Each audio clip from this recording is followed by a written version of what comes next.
somebody has a bad habit of listening to music. Okay. My question is, what is the status of You see, it all depends music? on, I mean, this is what you call a bad habit. It all depends on the degree of the habit and the nature of the music. If you see, the music in itself as a whole cannot be dubbed as bad. Even the wine is not dubbed by the Quran as totally bad. Even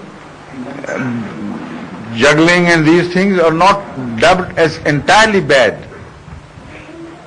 What is described, in the principle described is that a thing which has overwhelmingly or more than 50% bad in it should be abandoned and rejected. A thing which has less than 50% bad things, its better things should be utilized and the bad things should be avoided. This is the principle, okay?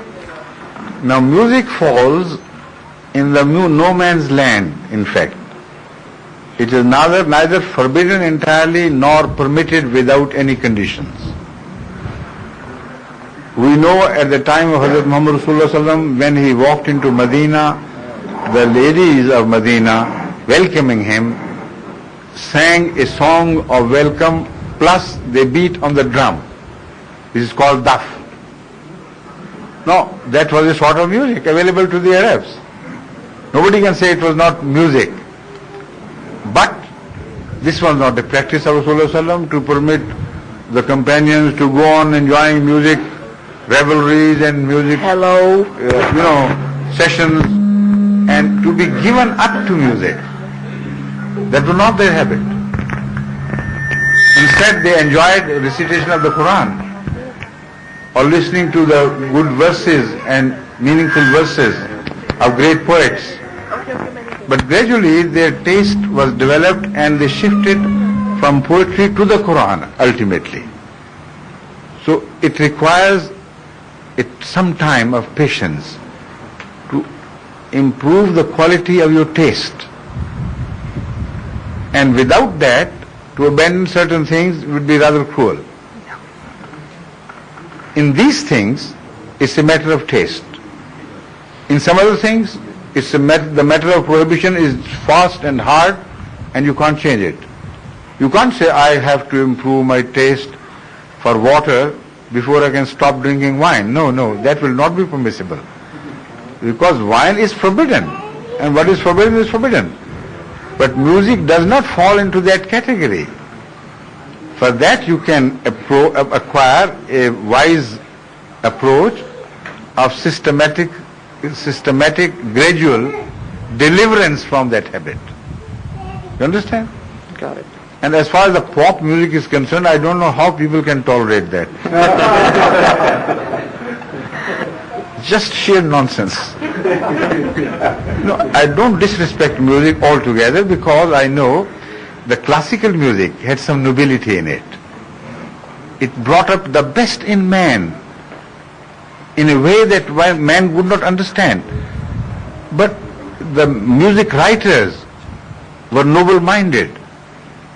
They wanted to bring, even if the theme was miserable, it wanted to bring the question of misery of others to the listener of music, that the others were suffering. They became sad without anybody naming the people, without any tale being told in words. The music delivered all these things. And they became sad and they started crying, not knowing for what, but when they came out of the music halls, they were nobler people than before. So the music served a purpose, and a noble purpose. Here, in the pop music, when the people leave that hall, they leave with some sort of madness and craving for something they cannot have. And for that even they have to go to kill others or mug others for some drug or something. That elation, artificial elation, requires further help of drugs. So what the taste left behind by this modern so-called music is ugly and evil. And the society under this influence is becoming uglier and more permissive, more careless of the traditional values. So this music is obviously evil and sinful. So I can't treat every music alike. That is why I said you have to be wise and be selective in your choice. Occasional brush with music cannot be considered as a practice whereby you will be sent to hell. I assure you not. But an occasional brush with music which draws you into itself at the cost of higher values, at the cost of memory of Allah, at the cost of prayers, where you are taken over by music, and that becomes all your ambition and what you say, just a minute, obsession. If that happens, then you are a loser, obviously. Right?